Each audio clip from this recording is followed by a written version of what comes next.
guys. So as all of you know, I will be your host for this evening and every other evening until the end of time. My name is Brass Rabbit, and I am so excited to be joined by all of you today. For today's theme, we have caution and courage. For any of you that were not aware that there was a theme, that's okay. You can still get up on this stage. As some of you will know, you are still allowed to grace and say whatever you had to say. You don't have to really give us a preamble. We do love a preamble, though, as to how it is kind of related to the theme or not. But we do have a theme. If not, no, you're not going to be pulled off stage. So try and keep time. You've got about 4 minutes, 5 maximum. That is going to be including your preamble, any types of plugs you'd like to make, your Instagram, your next book signing, joys, sorrows, et cetera, et cetera. All of that is really going to be included in that 4 minutes. So when you get called up, get up here, collect yourself, and just do your best. For content for this performance, we do seem to just about all be adults here, so that means that you can use a language that's going to be on the more expressive side. If you have curse words in your pieces tonight, or if you have some sort of more exciting lingo that's going to be happening throughout your works, that's perfectly fine. All that we ask at the Arts Council of Princeton is that you leave out any graphic hate speech, really crazy stuff that perhaps wouldn't belong in a place that looks like this and has these floors. Probably shouldn't be happening here. We just say that just in case. I want to give a very, very, very big thank you to the dear Arts Council of Princeton for keeping their doors open so late.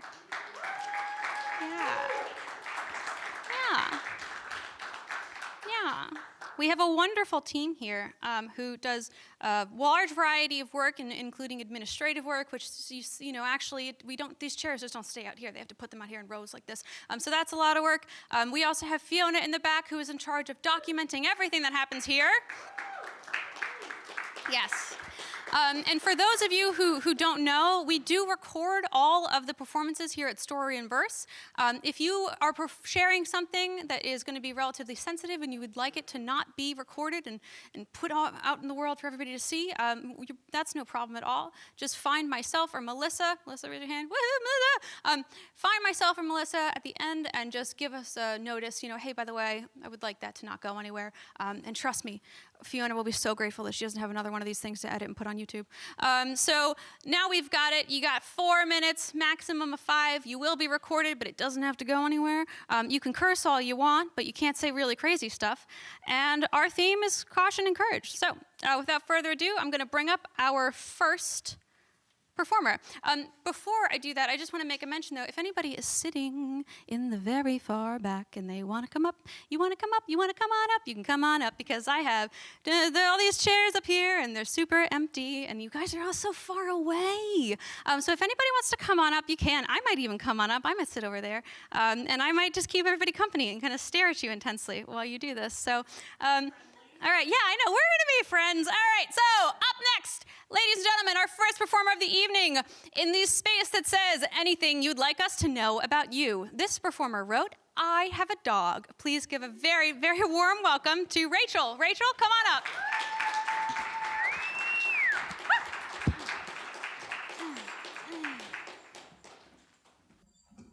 What kind of dog? So this is going to be relevant to what I'm reading. I have a Jack Russell Chihuahua mix. So she's 15 pounds, and I feel like she has a lot of courage. So this is a short kind of like story, and it's called Code Warning Levels. I am privy to a unique culture due to my association with my adopted daughter, Dipper Foxtail. She is a Jack Russell Chihuahua mix, but she identifies with the Jack Russell culture. This culture is one of safety. She does not tolerate anything moving faster than a slow shuffle. Dogs are code red. The potential of someone walking a dog, holding a dog, or concealing a dog is code yellow. Warning barks are warranted in code yellow until the individual is clear of dogs. Unknown men can also trigger a code yellow. What did not trigger Dipper into protection mode was my stalker. She was a female with no dog and would move rather slowly. She would often come out of her apartment and just watch us or slowly follow us around the apartment complex. I was sure this woman was going to stab me, as she had this belief that I was in a torrid affair with her husband. I never did get to articulate to this woman that if an affair was happening, her husband would not return with 0 dog hair. Dipper would gaze at the woman as though she was a bush. Code green. In the end, Dipper was correct. This woman never physically harmed me. After several police reports and a few years of anxiety, she moved away. But Big Bitch Brandy, the boxer mix that lives around the corner, is still code red.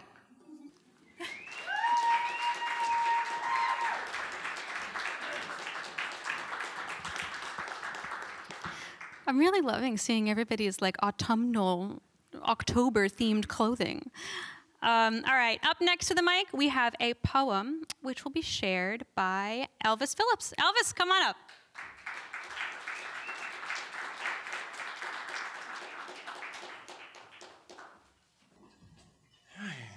Thank you for being here.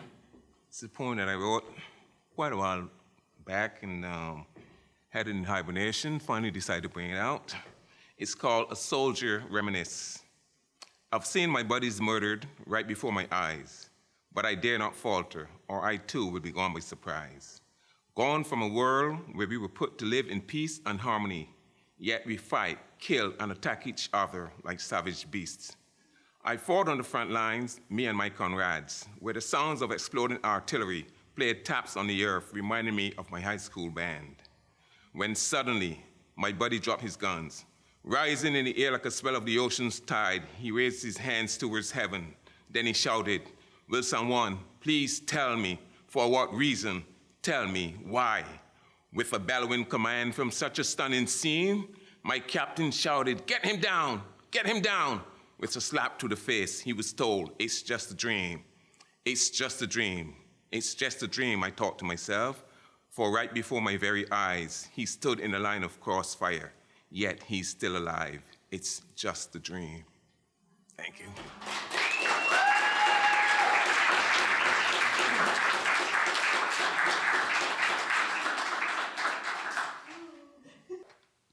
For those of you who are, how many people are here for the first time tonight? Can I see a raise of hand? Wow! Oh my God. Okay, well, welcome. As some of you may be noticing, this is sort of like a living room for some people. So for those of you who are new here, I am your host, as you can tell, and I am also severely dyslexic. Like, I'm so dyslexic. It took me 17 years to learn how to read. I am so dyslexic. And every so often, you guys write things in this tiny, cute little handwriting, and my brain is just like, what the hell is that?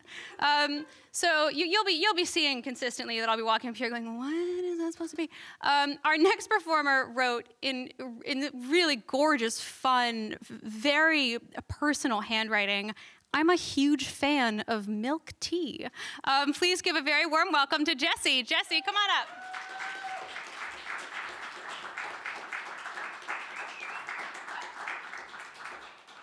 Hi, so I'm Jessie, and I'm a high school student from nearby, and this is my second year of writing poetry.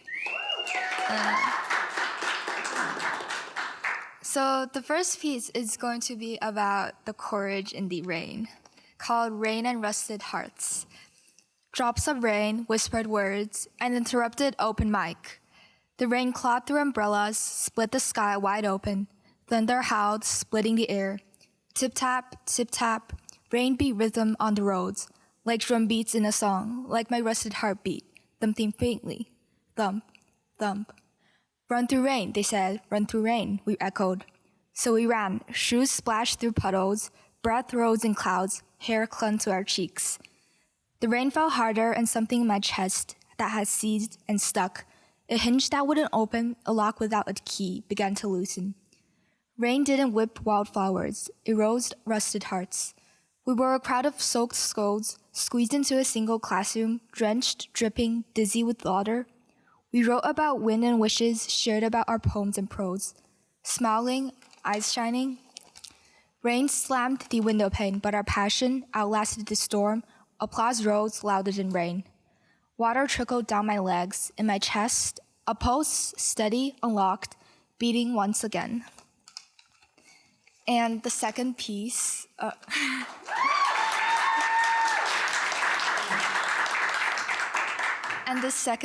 is about courage to saying goodbye, called Farewell.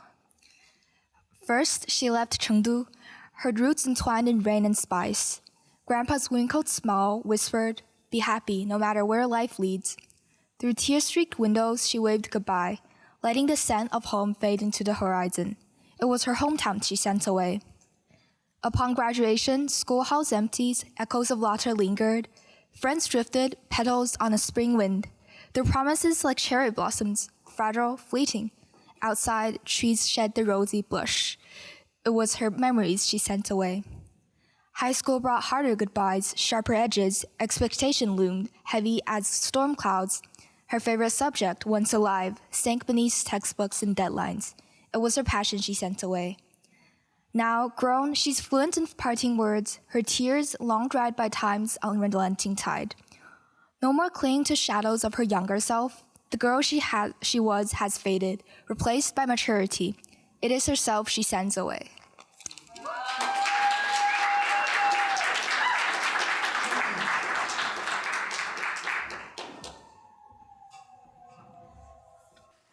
All right. So we have our first microstory of the evening. For those of you who don't know, there are tiny pieces of paper that are on that back table, and anybody can write one, and they're completely anonymous. And I read them in between performers. So, tell us about a time you were braver than you thought. The time I learned to backward skate in front of a room of 8-year-olds while wearing my light-up skates. I was 49. All right, our next performer will be sharing a poem, and they wanted us to know, I feel this too, I wasn't feeling it, but I came anyway. Please give a very big round of applause for Jeff. Jeff Hansel, come on up.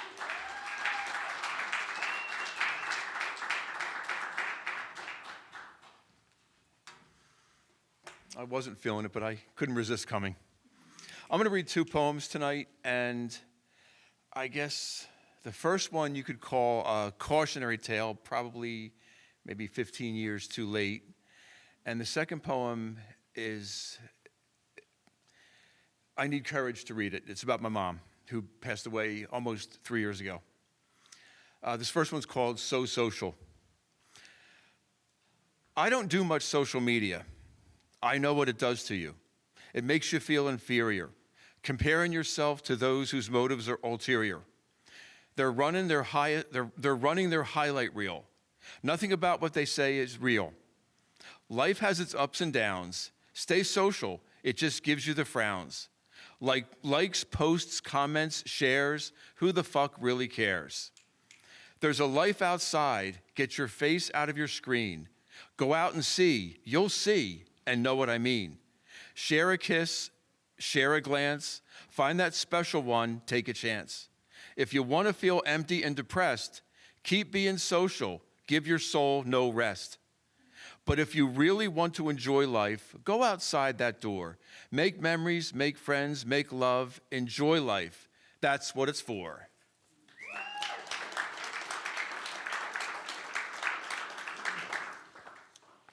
And if I can... This next one's called The Doll. I've heard the story many times before about the doll you had when you were just a little girl. Your face lit up, Mom, as you shared the story again and again. I wondered what you looked like, Mom, those many years before, clutching that doll. What joy on your face I could only imagine. A year after you left, I found a box of old pictures. What memories they stirred. Grandparents, great aunts, great uncles, and a few great greats added in for good measure. Gazing at faces with fond memories and admiration for those I'd never met. What were they like? Were they as stern as their faces? One of the last pictures on which I gazed, so stunning, the hair on the back of my neck it raised. The joy on the face of that little girl clutching her doll. I'd seen the same look on your face when you told me that story those many years ago.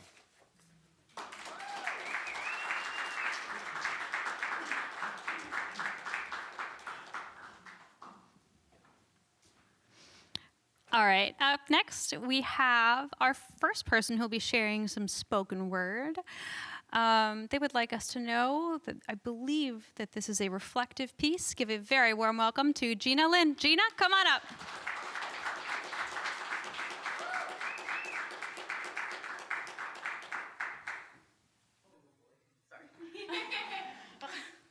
Sorry, one of my staff just walked in and I did not expect that. Please do not repeat anything you hear here. So yes, this is a reflective piece. It's called Reflections of a Shattered Childhood. Can I take this off? Yes. Okay. From the moment I was conceived, did you know everything you shot up also flowed inside of me? You were too busy stressing about getting your next high. You didn't worry about me. Mama, did you want me to die? So, at 1 month old, my mother was told since I was left alone and her addiction spiraling out of control, that I would have to go into some system whose mission was still unknown. But what do you know? After some time, I went back home. But then again, should I even consider that a home? My mother was sitting on her high throne, and wait, what makes you so perfect? I didn't notice. You were living paycheck to paycheck, and your baby girl, she was left with abuse and neglect, and just because you weren't rich, you told me to pick my switch, or you stupid little bitch, I was better off putting you in a ditch, and just because you were tipped, you allowed my clothes to be ripped and my innocence to be stripped? You're sick. So at 7 years old, I packed whatever I had, which was nearly a rag, in a used black trash bag, thinking I was leaving because I was bad. Then I went to my next placement feeling far from complacent, especially because there was a mailman and he was living in the basement. The caseworker didn't know he was there paying my foster mother's rent. I'm spent. Yes, all I wanted was for someone to love me or for someone to hug me, can't you see? But I slowly realized who I was truly, and it wasn't something I wanted to be, trust me. Because as I continued to grow older, I realized that I was just a name on a folder, as each foster parent's heart grew colder and colder, while their actions, they grew bolder and bolder. As a home filled with violence, I sank more into silence, beginning to let go of all coherence, getting more frustrated at them and their ignorance. Nonsense. See, I was told I was worthless, my life had no purpose, seeming okay on the outer surface, but on the inside, I was feeling so atrocious. So I placed a blade to my skin, trying to keep my focus, and I had to do it just right so nobody would notice. So somehow I made them angry. Across the home came a tsunami. I'm left battered, bruised, and bloody. They had the nerve to starve me just because I was chubby, but please love me. They didn't. And from all happiness, I was forbidden. If they wanted something done, I better have made sure it wasn't forgotten. And who could forget about the once-in-year investigations, my legs shaking as I continue contemplating, afraid they would find out that we were all faking. I'm breaking. While we moved the beds, took the locks from their pads and rehearsed whatever my foster mother thought needed to be said, took the locks from the fridge, removed any bandage, and threatened into acting like I wasn't a hostage, drew up an emergency exit plan, best believe we've removed that mailman, and if I knew I messed up, I was a dead man. So I hope you enjoyed spending my monthly check. Do you like that new deck while my life's a wreck, while you rock diamonds around your neck? But that's okay, though. I was told there will be a better tomorrow. Just keep swimming, finding Nemo, because it's in myself I find a hero. Great things in my life are beginning to overflow. Best believe I have my ducks in a row. How? Because even though I thought it was too late, the commissioner made sure there was in place programs to ensure that I would win my race, and I did. Because I overcame every word spoken in ignorance and every mark on my body being a remembrance of me and my inability to compensate. While remembering I'm no longer incompetent, by showing every ounce of my confidence, look at all I've become. No longer of my past will I be a victim, because I'm Gina Lynn, survivor of the foster care system.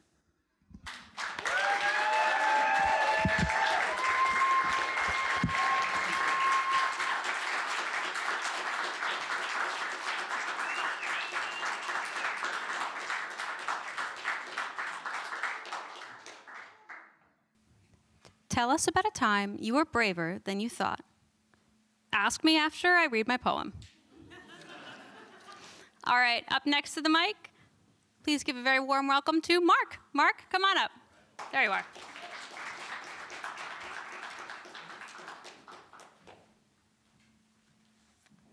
Hello, everyone.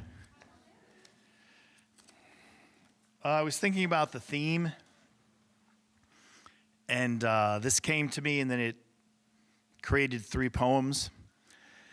There are none so brave as those who will dare to love. And the first poem is called When a Poet Finds Love. Before, harsh, jagged, bold words slice understanding felt from perpetual loneliness. The need sound of wanting calls to all recipients waiting for an echo response. Then it happens. Vowels discover new rounded tones in affection's grace. Heart-pacing rhythms cause words of appreciation to gush and flow without hesitation. There is a tenderness in the poetry, a reminder of the universal need for another, and all expression finalizes in a restful hug. All you need is one. Thank you.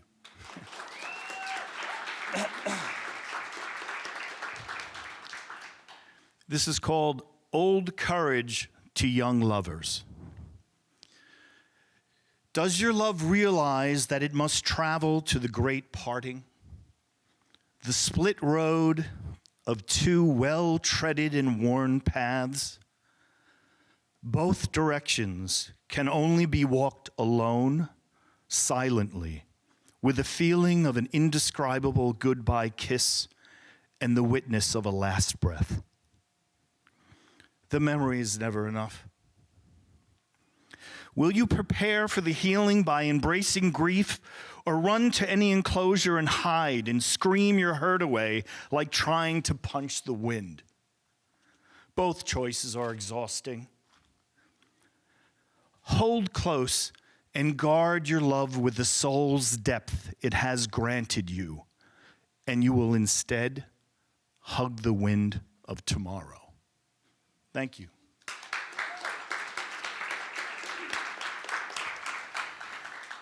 This is called Beyond the Curtain. And when I knew my love was generous and transcended earthly experience, I wanted to thrice shout and share this revelation with others. Uncover your windows and receive spiritual comfort from love's brilliant surrounding truth, which fills time and space like daylight air. It is everywhere, but you must choose to see it or hurt your eyes open. Look beyond the forms, words, and feelings. Breathe in love's natural state and balloon yourself in a floating infinity of peacefulness. Shanti, material world. Shanti, natural world. Shanti, spirit world. Thank you.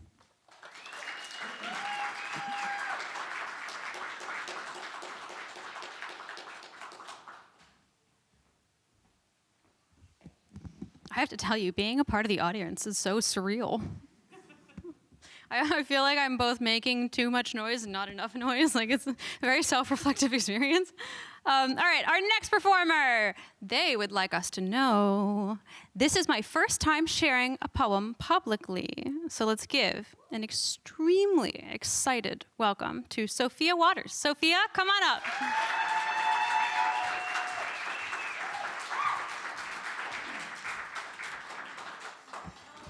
Thank you. Hi, everyone. I have been reading and writing poetry my whole life, but have only ever subjected my family to hearing my poems. So tonight I get to subject y'all to this, too. Okay.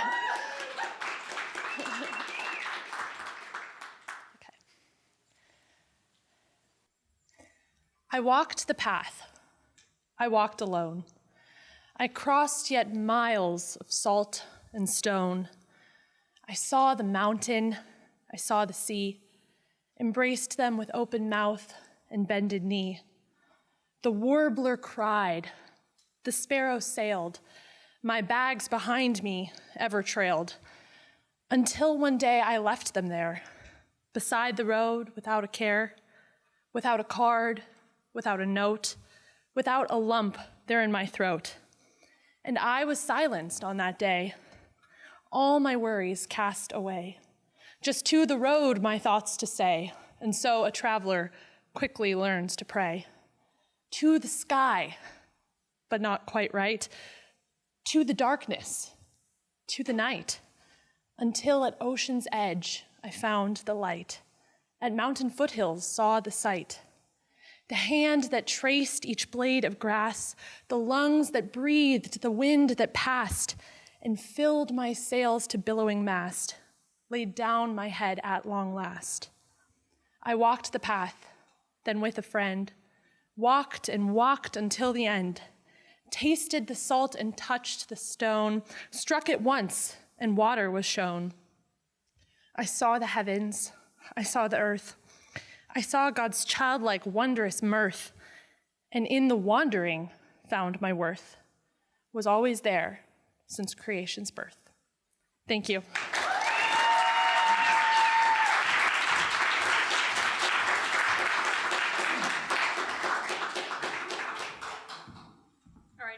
The lesson as to why I don't move, because it took me such a long time to settle in that now I'm like, I'm up again, I'm gonna sit down, and then I'm gonna settle in again, then I'm gonna move again. All right, up next, our next performer will be sharing some type of story.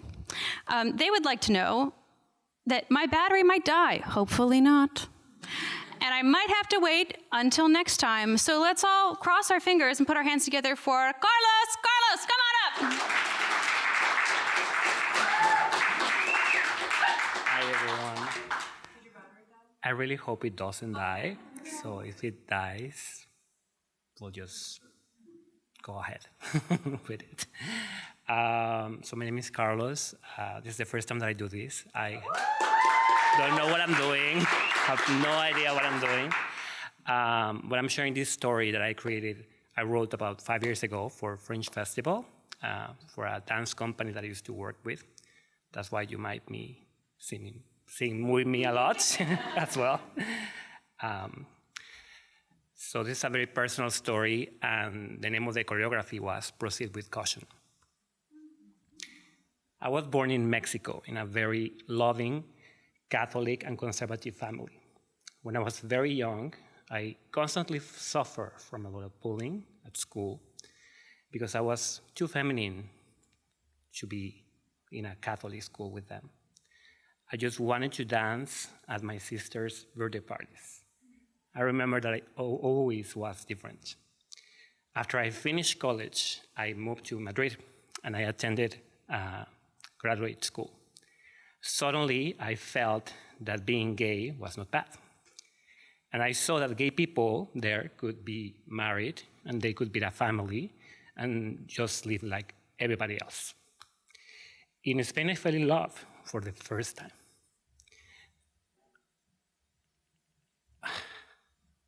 And I felt safe. I didn't know that I was gonna cry. But okay, now they're happy tears. It's gonna get better. It's been almost a year since I moved to the US. At the beginning, I felt very afraid for not being accepted, especially being a homosexual Mexican man. But now, more than ever, I want to feel and think that feeling safe is something you also build by yourself. And once you contact with that, no one can take that away from you. Thank you.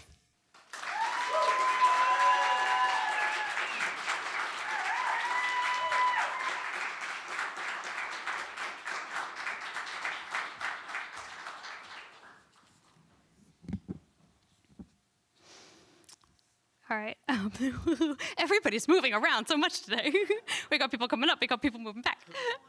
I'll hang out, don't worry. If anybody who's standing in the back wants to come sit up here and take our apparently very scary front row seats, you come on up. All right. Up next to the mic, we have a poem by Abigail. Abigail, come on up.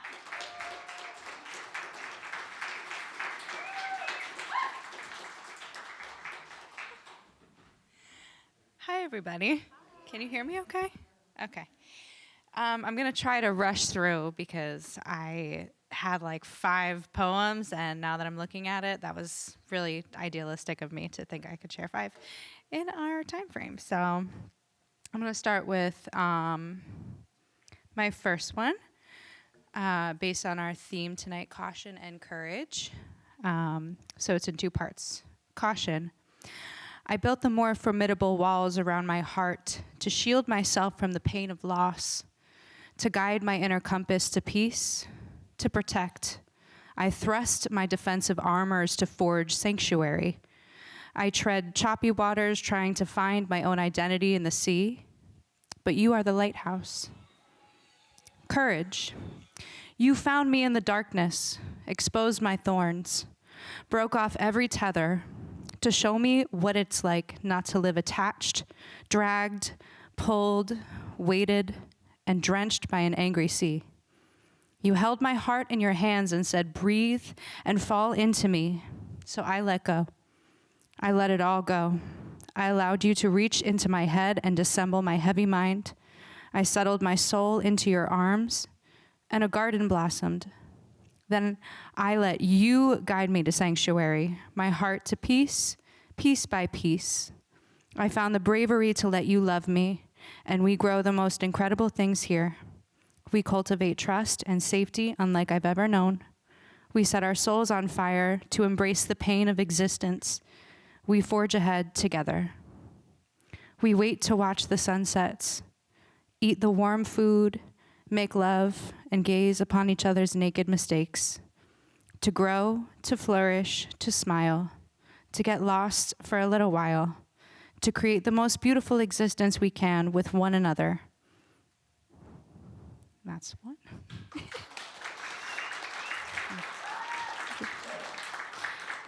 And then, sorry, I'm trying to, okay.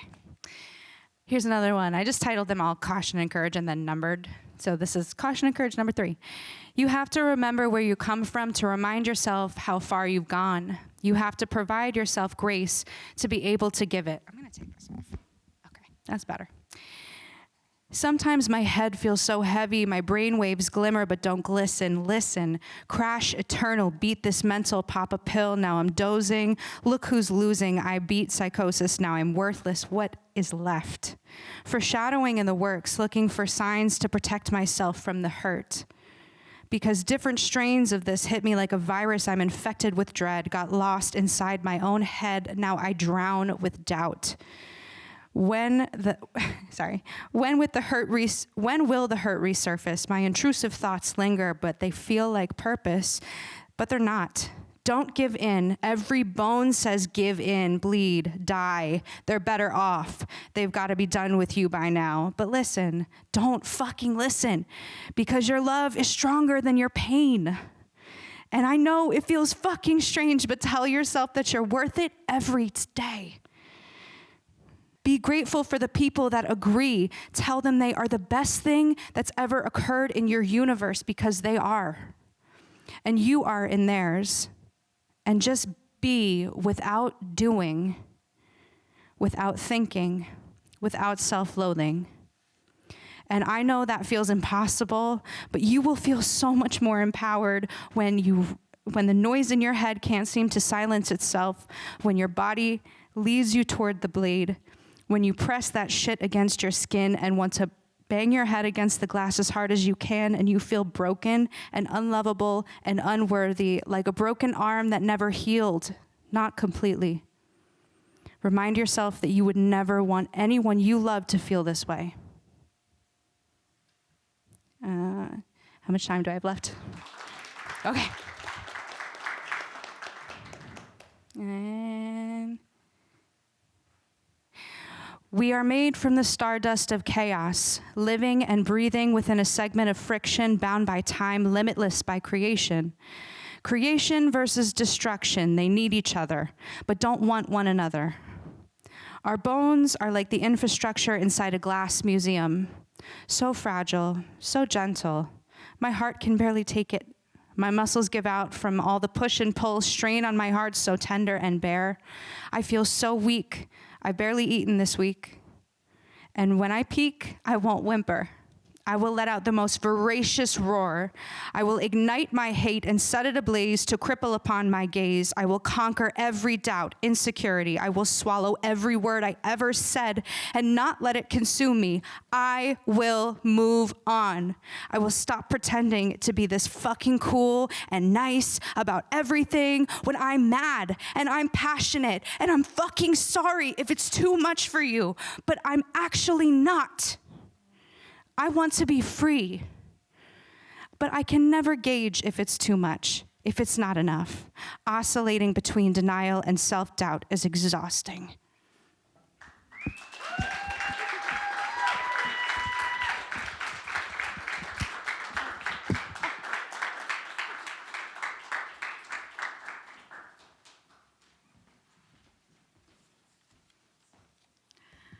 Tell us about a time you were braver than you thought. I was able to say goodbye to a lifelong dream. That would be a good theme. That'd be a sad night, but that'd be a good theme. All right. Up next, we have a performer who will be sharing poems. They added an S. Write your story, believe in it, and if no one likes it, too bad. Please give a very warm welcome to A. Benedict.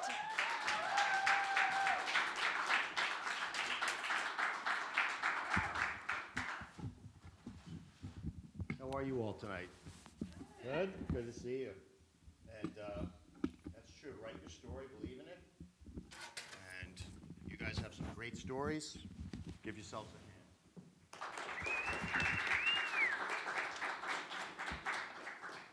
And let's give Brass Rabbit a hand, please.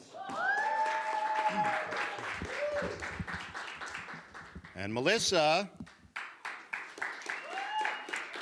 And Fiona. This is my latest book, A Return from Elysium, Racing Sisyphus Up the Mountain. There's a change in price. It's actually, I'll pay you if you want to buy it. All right, I'm going to do a quick trilogy about experiences that one particular individual, one man is going through, and it kind of takes him through caution and courage. First one is called Landlord. Lying down on a beaten-up leather couch, reading a magazine about 18th century ornate palaces, estates, and gardens, bored, anxious, and restless, unable to unstick himself from the sticky, sultry sofa, suppressing sadness, wishing he could stuff it into a suitcase, bound for a journey on an old-time railroad along the Cumberland Gap, or a Gothic cathedral in southern France, wandering, deliberately lost, without a map. He has no enemies, except for the tenants renting rooms in the malleable mind of his, wondering where they went. A landlord of many, including depression, loneliness, and self-loathing, all owing him overdue rent. Turning his attention from the magazine to the loaded 9mm on this cold, lonely evening, a single bullet begging for release, release, release, as he continues his pity party grieving. Gazing into the cracked sink where a pool of water is looking back, washing his face with failure, unfulfillment, and turning to penance, placing the weapon away, reclaiming his mind, turning from caution to courage, writing letters to evict the torturous tenants. Thank you.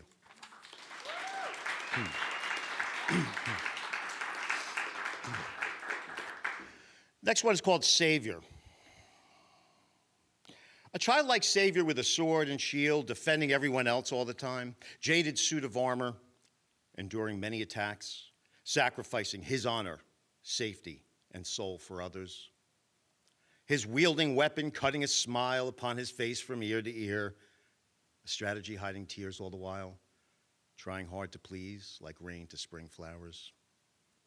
His shield repelling spears of spite, guarding those closest to him, yet there standing, bending back their bows, aiming, launching poisonous arrows into his pierced armor. Protecting, safeguarding, watching over dual-faced friends and lovers like a lioness lurking over her cubs. Smiling along the battlefield, knowing destiny is dealing this weary warrior this dangerous hand. A savior of so many, a protector of serpent traders, water under the bridge, sinking deeper into a river of guilt, gullibility, and haters.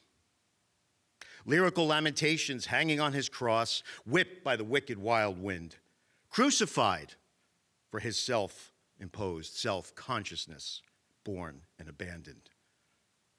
Abandoned. Abandoned like an overgrown thorn, covered rose garden blooming into a savior complex. Thank you.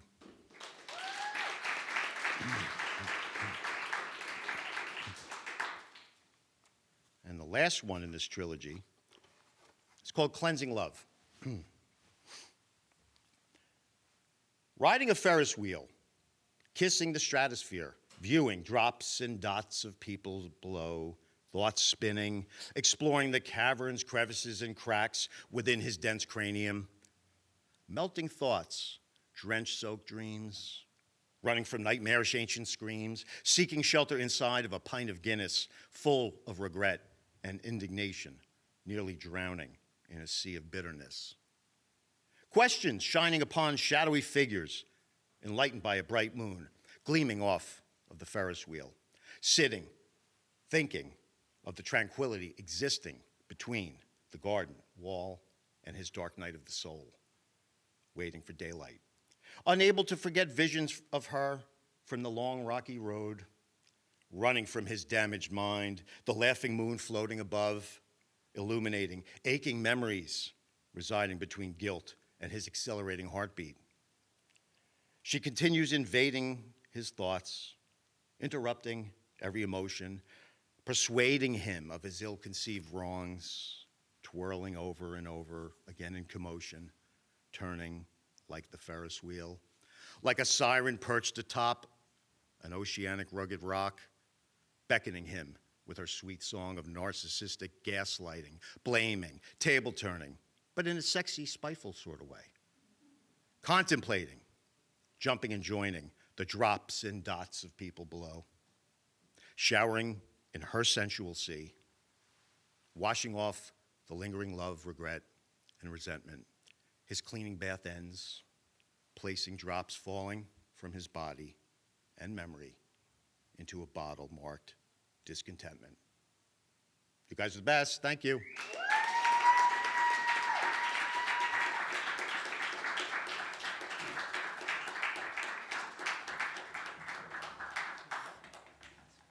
Nice. All right. You guys have me as a conduit. As many of you know, oh man, this is just not in the right place now, isn't it? As many of you know, we have a good friend named Samir, and he comes to almost every single event. He very rarely misses one. His presence is both contemplative and quiet, and also formidable in an interesting sort of way. No, Samir is a wonderful person, and he was very excited to be here tonight. He sent me some of the work that he wanted to perform, and then he got stuck at work. So he sent me this piece already, and he asked if I could read it for you all. And I most likely will do it very differently than he would, as I haven't heard him read it, but we're going to do our best. So this is by Samir Pense. The great happiness. Worship every soul you meet as if God resides in them. Forget caste, creed, or even nation and state. Forget egos, look past mistakes. Cherish every moment as this may not come past by us again. It takes courage to unreservedly love, to be completely open to another soul, to trust completely, to put your very being on the line, so caution steps in and so does judgment. You need to be transcendental and practical at the same time. But there is great happiness to be found in this. You will be free of anything holding you back. All spiritual blockages will dissolve. Your soul will be free. And that is the highest state you can aspire to. In worshiping the soul is God to be found, never to be forsaken again. Samir Pense.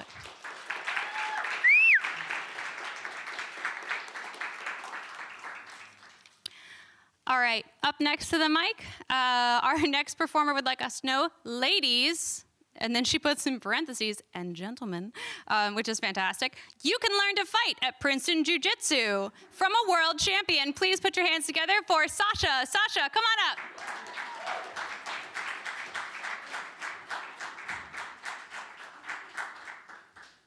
everybody. It's my first time here. It's very bright.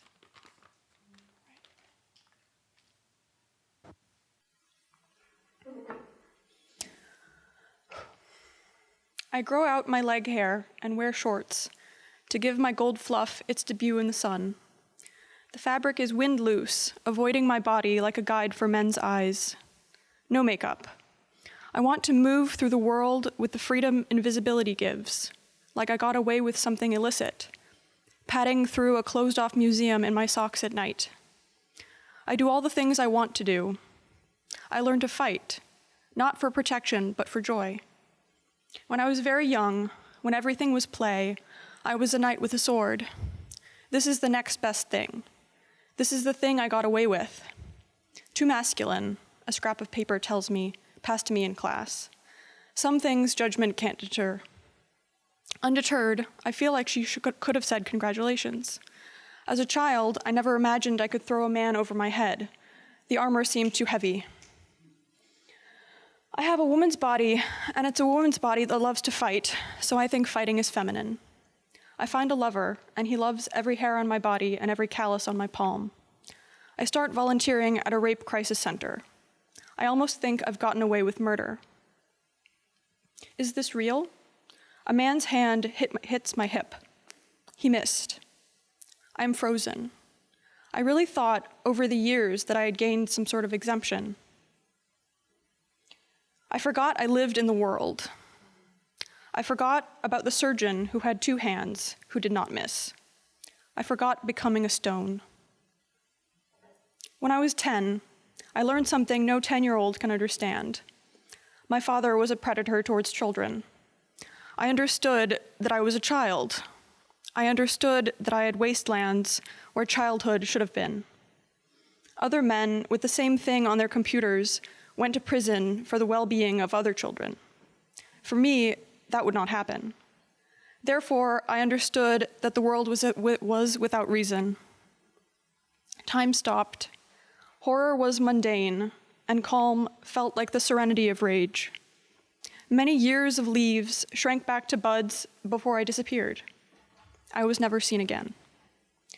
I understood as an adult trying to find the ghost of a child who was gone, wandering the missing years. I understood that the nightmare was real and that there was no time when it was acceptable to plant a child in poison. I was told I was as evil as my mother, and I understood that if this was evil, evil I would remain. Understanding terrorized me with nightmares, like little gems of pain. In the way a book is possessed by a reader, in the way a name is possessed by its keeper, I was possessed by rage, an unbearable weight of radioactive sludge that might well up and make me no more than a pile of cooling rock. I imagined I didn't have to carry the mountain alone, and that it was unbearable because it was borne by every child, woman, and man who had ever known it. This is why rage had no name. The forbidden place I had stepped into was the world. If the world is at war with women, then being a woman must be an act of war. I got unlucky to discover it a girl. I didn't know what war was as rage baked my body to a stone. I wanted to feel the sun on my legs, to pretend fight with swords, to wrestle swift and playful as a cat. I still do. I imagine it's how you win.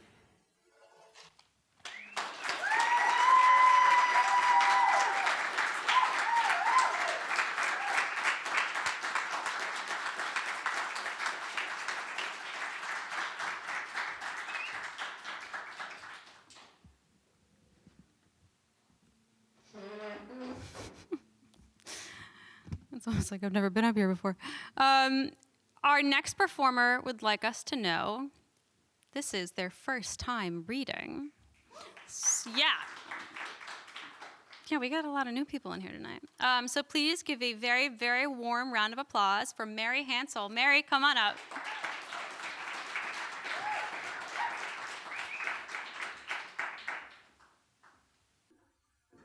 Hello. Hi. Okay, my poem is called Trembling.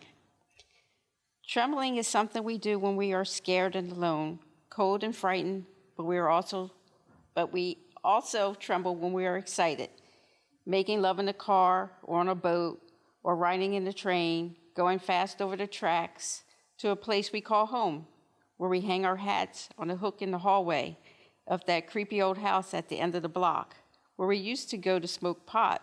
Those were the days, the ones we cherish, with friends no longer with us, left trembling, alone with sadness. Thank you.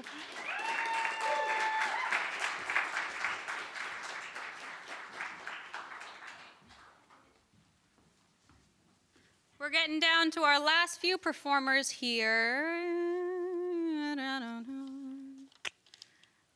All right, up next to the mic, we've got some spoken word. Our next performer, I think, just drew like a little note for me with like a really fun little face. So you guys are gonna find out. Please give a very warm round of applause for Puck. Puck, come on up.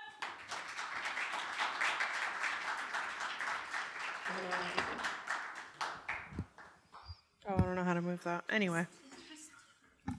Oh. Nobody knows how to make this one. Like that. Yeah, that's good. I can just stand. Yeah, that's fine. I'm gonna move this because it's blocking my cute ass outfit. Yeah. All right. So, how is everybody? Good, right? All right. Nice crowd we got. I'm so happy we have so many new people. All right. Just jump right in. Trigger warning, real world horror, nothing too graphic, but just be prepared. It's called 'Tis the Season. Happy spooky season, everyone. Yes, it's that time of year again. Pumpkin spice is back. Target has released its annual army of ceramic ghosts that nobody needs but we all want. And Spirit Halloween is taking over the corpses of closed down businesses. Rest in peace, Joanne Fabrics. I'm so sad. It's that time of year we buy 12 pairs of skeleton pajamas because they're so fluffy and soft. We watch documentaries about serial killers brutally mutilating their victims right before we go to bed. We flirt with ghosts via Hasbro Ouija boards. We yell boo as our friends round the corner, and then we both laugh because we know no one is actually coming after us. But the thing about fear is, once you put on a mask over it and you dress it up, you desensitize yourself to when it's real. I mean, I hear loud pops sometimes, and my brain goes, fireworks. My heart says, don't look. And Walmart says, 50% off designer pumpkins. We love a good scare, don't we? As long as it's scheduled, contained, and doesn't leave blood on the floor. Sometimes, though, I think about how we send kids off in costumes every October. Little monsters, little angels, and some of them never take the costumes off. All the other kids with their pumped up kicks, you better run, outrun my gun. Sorry, I don't know where that came from. It's just catchy, I guess. Been in my head all week. Can't for the life of me figure out why. Anyway, it's weird, right? How horror became background noise. How fear and terror got remixed into pop culture, music, TV shows, movies, and we all just keep singing, keep watching, keep ignoring. But I guess 'tis the season. We decorate the darkness. We call it festive and fun and quirky. We tell ourselves it's fine, it's normal, right? Until it isn't. Happy spooky season, everyone. Stay safe, whatever the fuck that means anymore.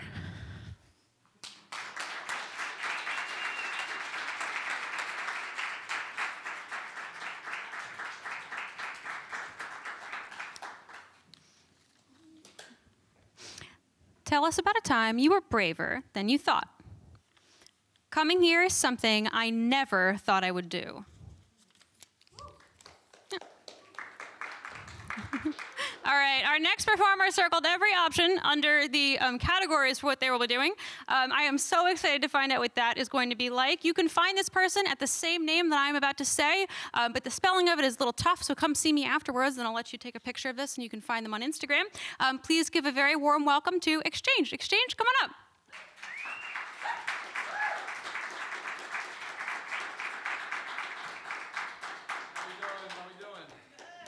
Good, awesome. I just want to apologize for my phone going off. My whole face went completely red when it happened. It's so rude, and I apologize.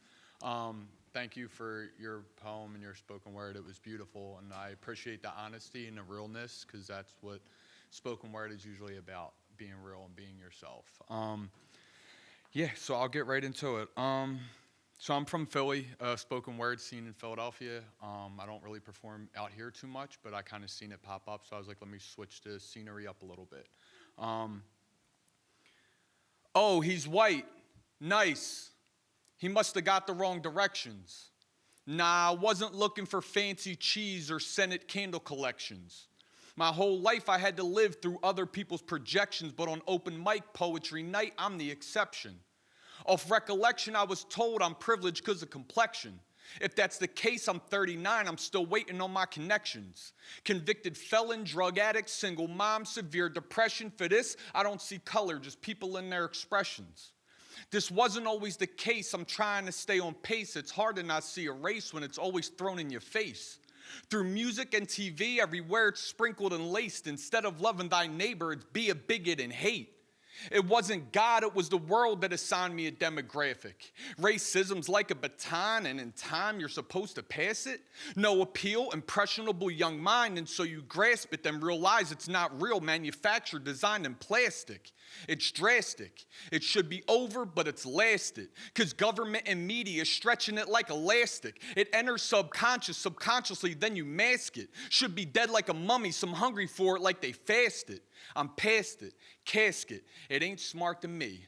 I don't give a fuck about nothing but my priorities. I hung around minorities in the group of minorities, and pardon me, that's part of me. I'll open up my heart to see.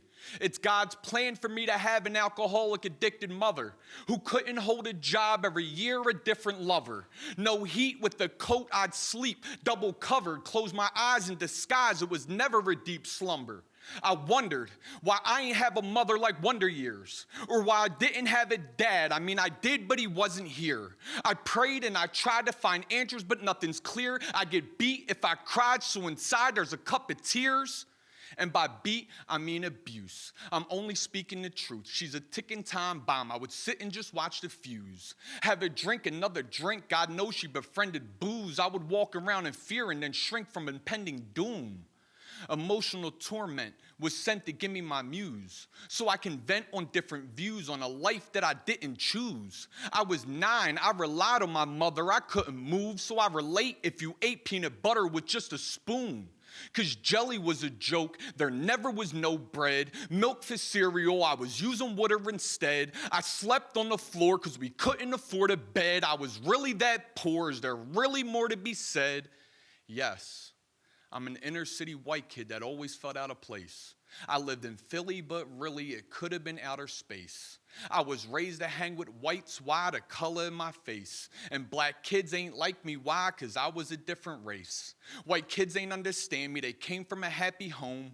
Black kings ain't accept me, I could threaten the throne. The history is harsh, yeah, they set it in stone. I had to prove myself just to be let in your home. I get it, I do.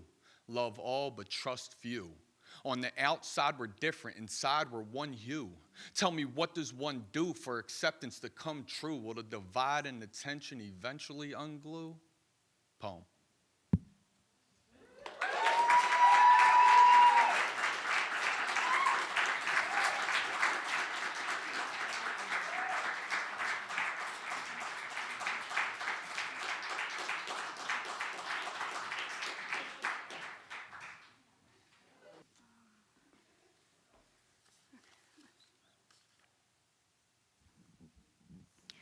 Do you guys mind if I tell a story really quickly? I know!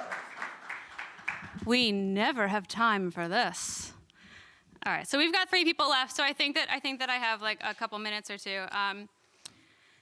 And then this is one of those really fun things. You're going to get to watch me just make this up as I go along, because I didn't think about this at all. So who knows how this will go.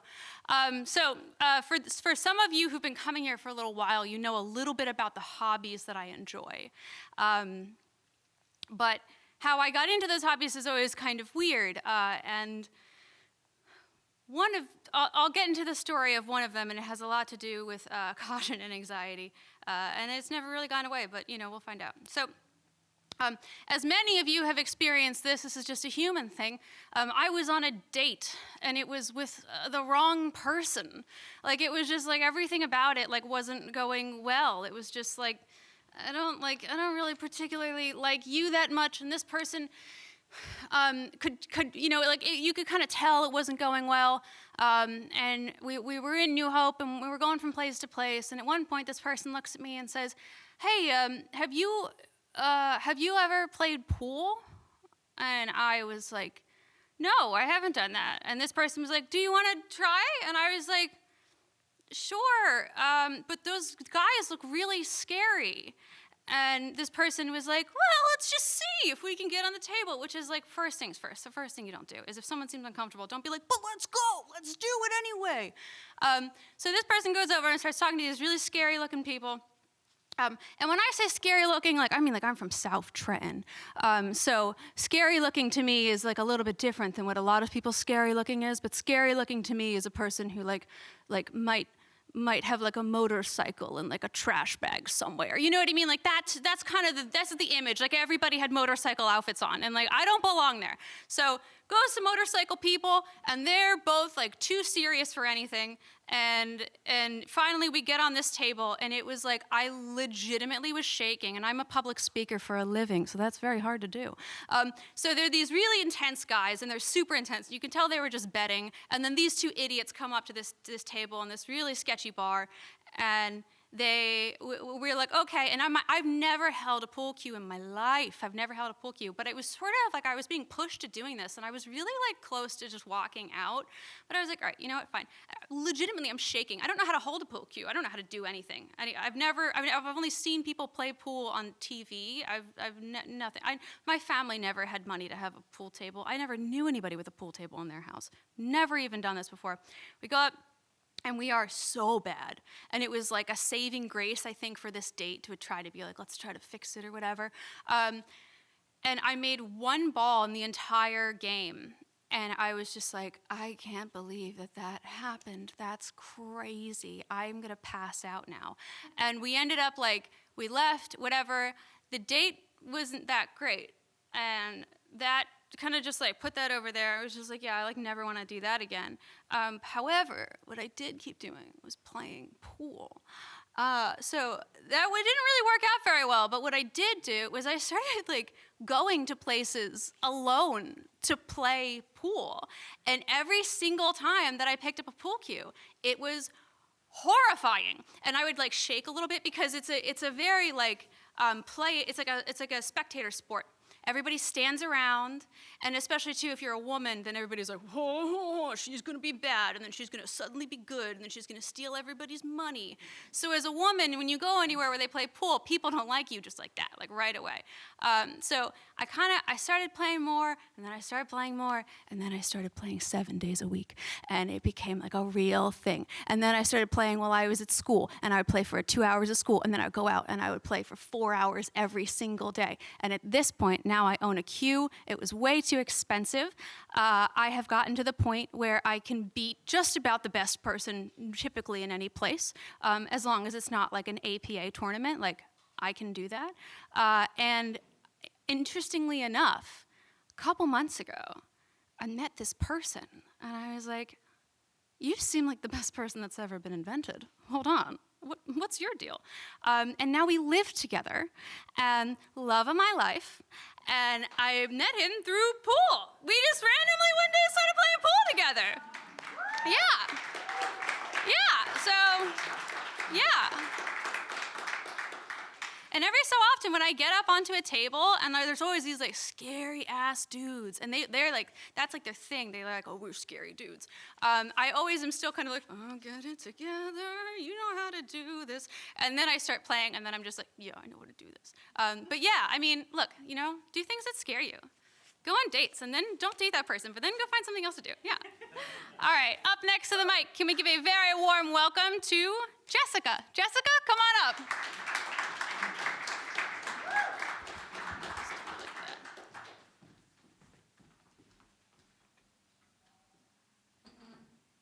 Hi, everyone. This is my first time reading poetry. It's like one of my first times writing poetry.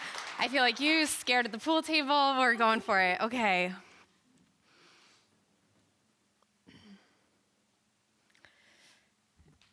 It's that time of year. Reapers, zombies, ghosts, and ghouls erected on leaf-blanketed lawns, yet nothing haunts me like you do. A beam of light who burned bright on the beam, so grounded you took first for your floor routine and danced through life till you snapped like a Florentine, a reminder that even the most bendable beauty can break. It's that time of year. Sticky-fingered little ones skip downtown, putting their masks on, ready to scare anyone. I flash back to the season years ago when you skipped town, putting your mask on so as not to scare anyone. To try to bear the pain, keep your sane, trick your brain, but the vitriol reappeared like Pac-Man-style ghosts on the screen as if to say, you're haunted. Remember the time? It was this time of year. You skipped up the block as we strew cobwebs over my parents' landscaping, and we cackled like witches, and we belted songs with the flame of confidence that at the time I didn't know could ever be snuffed out. But the wolf spiders spun a web of lies, or maybe truths, but who the fuck cares when you're the one ensnared? Sure, silk looks pretty, but they used it to drink the life out of you, blindly gorging themselves until your exoskeleton hung lifeless. With trigger fingers, I sprint through the mental Rolodex of events past. You wrote your mom a letter, moved home again, said you were healed. I started therapy again, wrote your mom a letter, said I was healed, because to tell the truth takes courage. You have to have the heart to catch the rage that is often at the edge embedded in the brave. Did you catch that? It was this time of year, 13 echoes of autumn ago.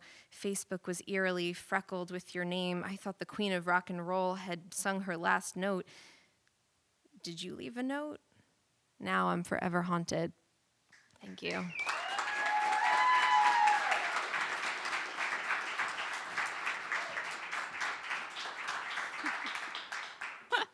All right, our next storyteller would like us to know, in the anything else you'd like us to know about you, they wrote, I'm out of words. Please give a very warm welcome to Suze. Suze, come on up.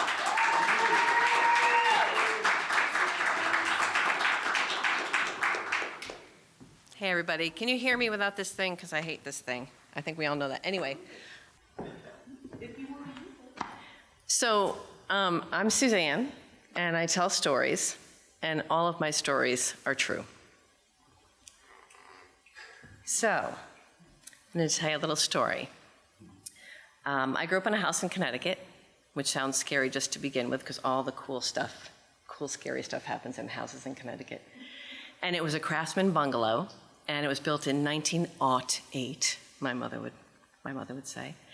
And it had character, sort of an ominous character. It had things like a closet that had no lights, and it curved back behind the bathroom. And to my knowledge, nobody had gone in that closet, except for my Uncle Ted, who had grown up in the house as well. And it was said that at one point he had ventured into the back of that closet on a dare, and they had found black melted candles and a skull. So nobody went in that closet. And we didn't even go in the room. We actually closed that room, and that was the end of that room. So, but just like childbirth, you forget things sometimes. So I had always said I wasn't going back there, but when my daughter was around 8 months old, we were poor as church mice, and my mother went to somewhere fabulous. And we were like, let's go to Connecticut for the weekend for vacation. So we went to my mother's house, my house. And my husband and I and the baby. And when you walk in, there is a giant, beautiful staircase that curves around, much like the room behind the bathroom. And at the top of the stairwell, as you walk in, there is the little bedroom. They all had names.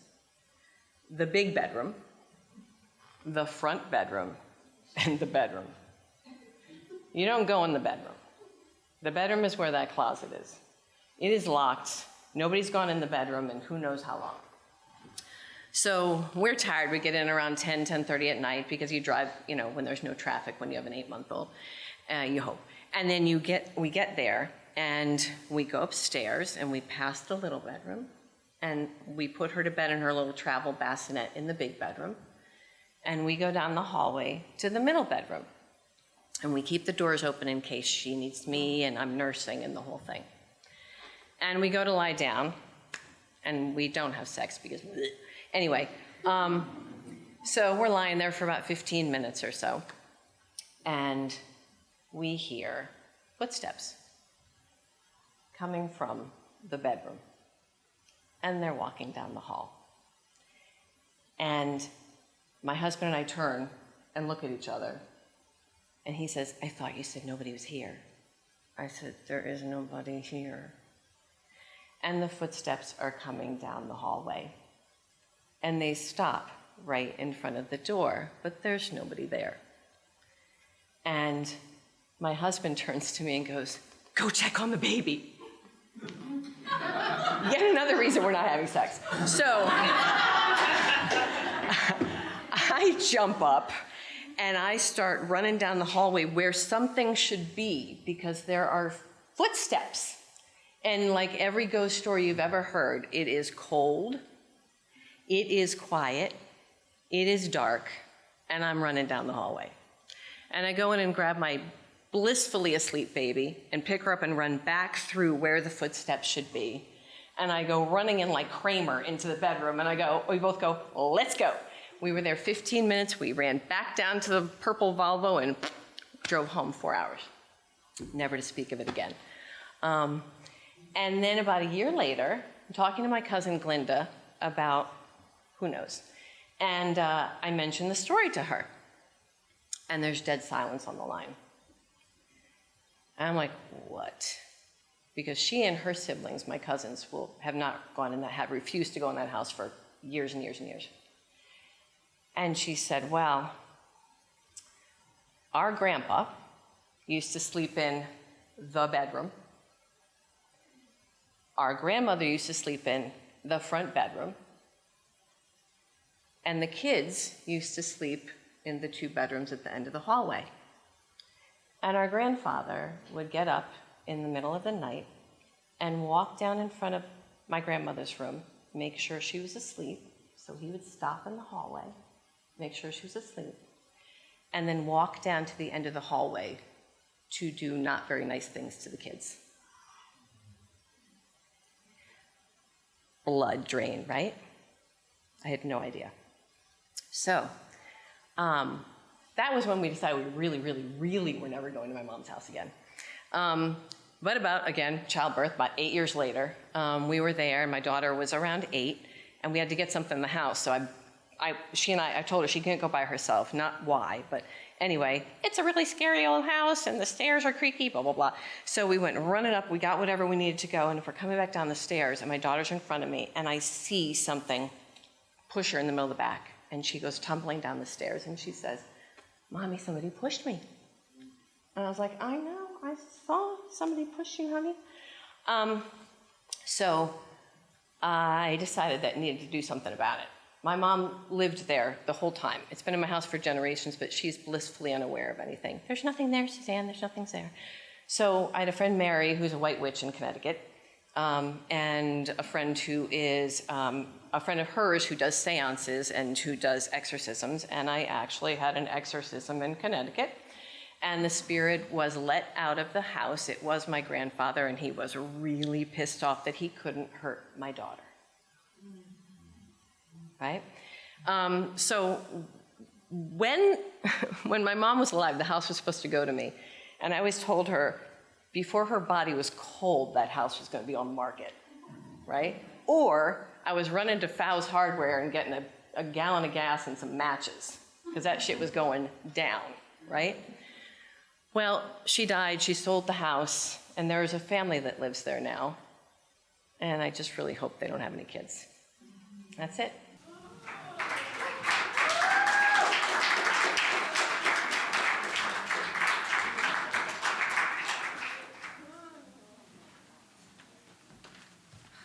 Man, turning the lights off really had an effect. Jesus. All right, ladies and gentlemen, to round us out for this evening, please give a very, very final big round of applause for our last performer. Where are you? Oh, you're in the middle. Okay, yeah, sorry. All right, Janet Latoya. Janet!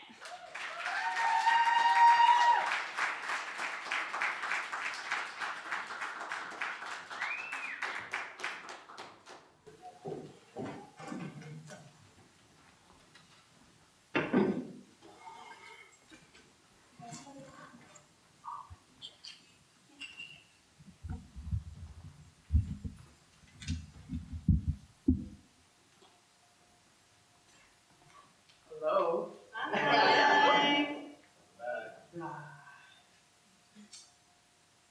All right, so before I go, I just want to say a few quick things.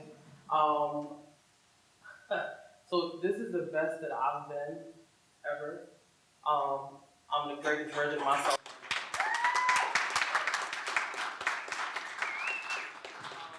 Even in the valley, right? Even though things are a little bit, right now, I refuse to quit. Right? Also, my birthday's in 3 days. Oh, happy birthday! This is my gift to myself. Ellie, what's the thing? Caution and courage. Caution and courage, got it. So I wrote this piece yesterday, actually made 4 months ago. I wrote this piece, June 15th at 1:46 a.m. at home. It's entitled My Little Girl.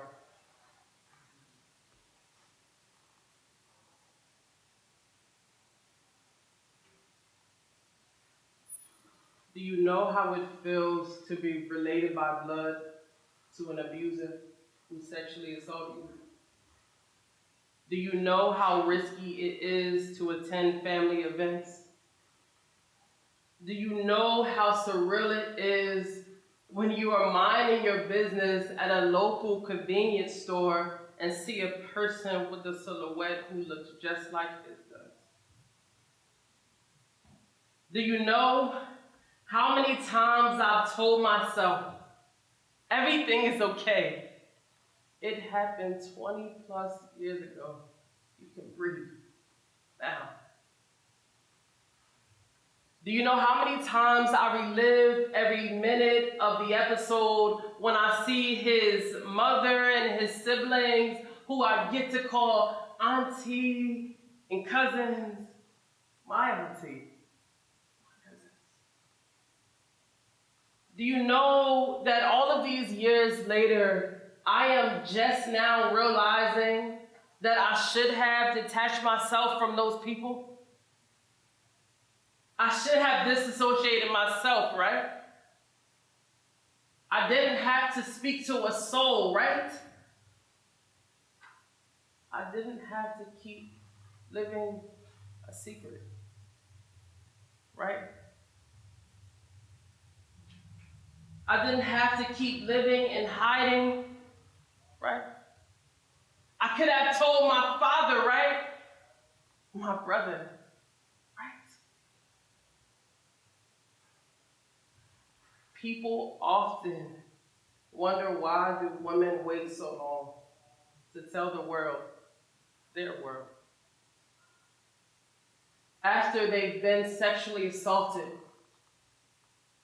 I can speak for so many women.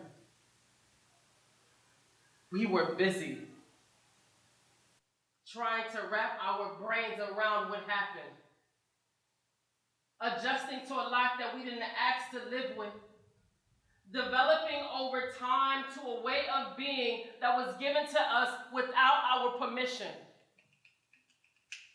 We were too busy trying to learn how to say our names again, how to spell it, how how to breathe again, how to catch and calm our breaths without hyperventilating,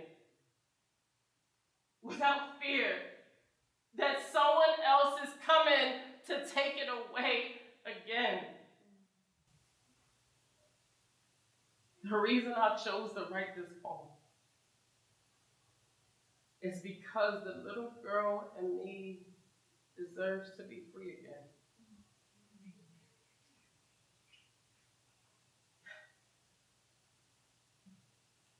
This is my way of going back to get her. Out of that house on Baby Street. Out of that bathtub. Out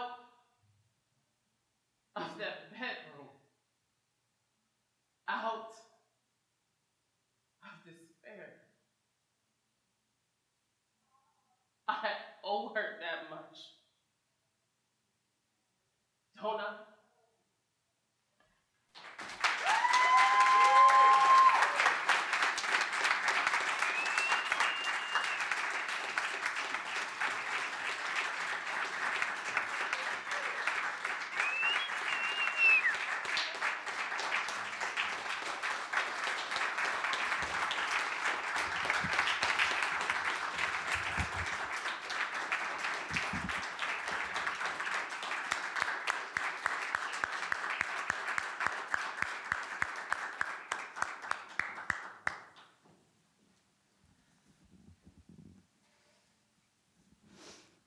Ladies and gentlemen, thank you so much.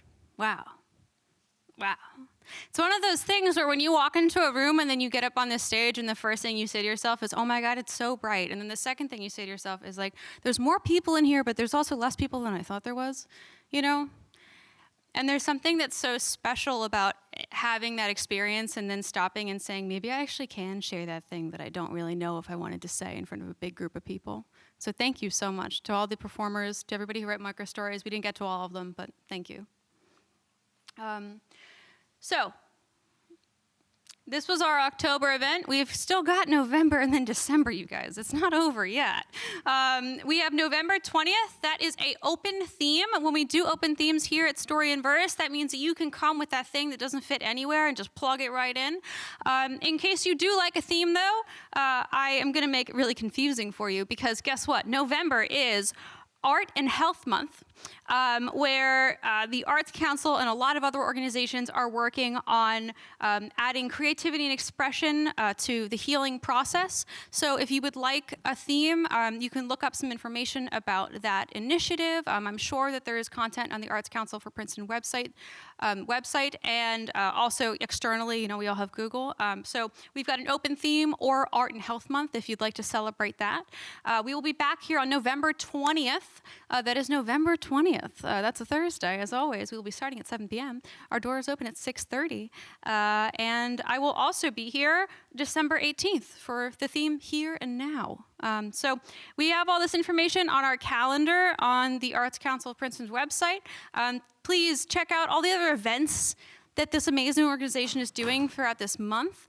We're throwing our phones in the ground. That's okay. It's better than water bottles. Also, I want to give a big round of applause because we had no water bottles spilled during this event. Woo! For those of you that are new, we typically have 1 to 3 water bottles spilled on the floor while people are performing here. It's a little tradition. I think last month we had a cup of coffee. So, you know, yeah, like, we got November, December. We can keep this on the roll. My name is Brass Rabbit. It is my absolute pleasure to do this for you. I can't wait to see you next month. And yeah, get home safe, guys. Thanks so much.